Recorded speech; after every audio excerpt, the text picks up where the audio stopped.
Now, before we start talking about network hacking, you need to have a basic understanding on how networks work.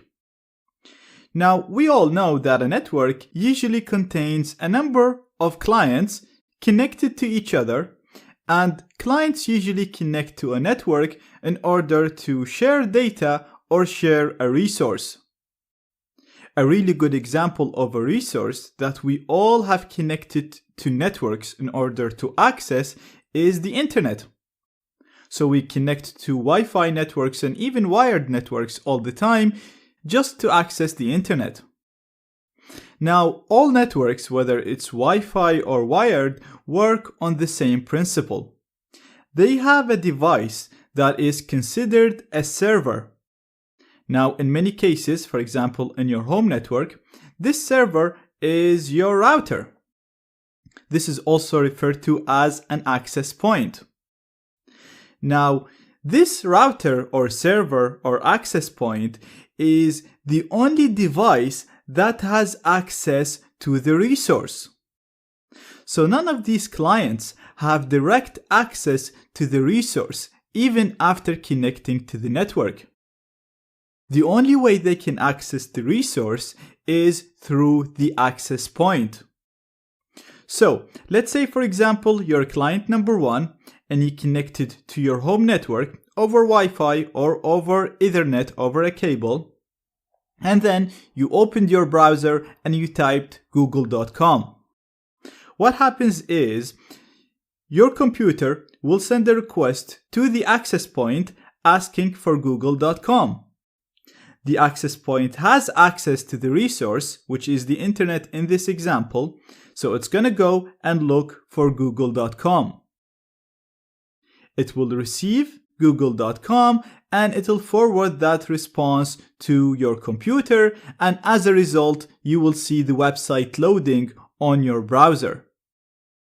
So if you actually go to your router at home and look at it, you'll see at the back it's connected through a cable to the wall, and this is how it's getting its internet access. Therefore, it is the only device in your network that has direct access to the resource, and none of your computers, none of the computers connected to the network can access the resource or can access the internet without the router, without the access point.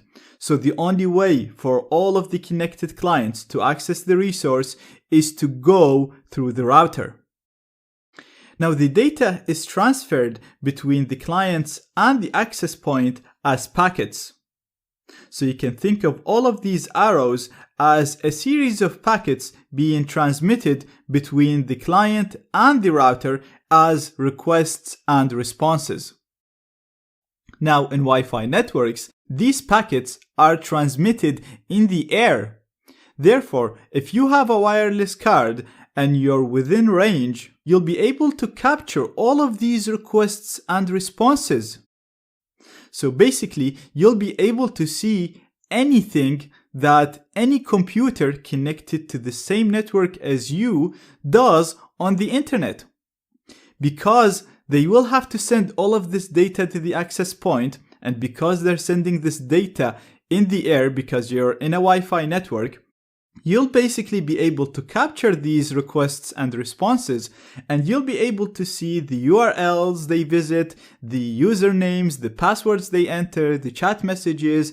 Anything they do on the internet will be sent as packets, and therefore you'll be able to capture it and analyze it. We'll talk more about that and more about how networks work as we go through the course. But this is enough to get you going through the next few lectures so that you can sniff data, analyze it, and start launching some cool pre-connection attacks.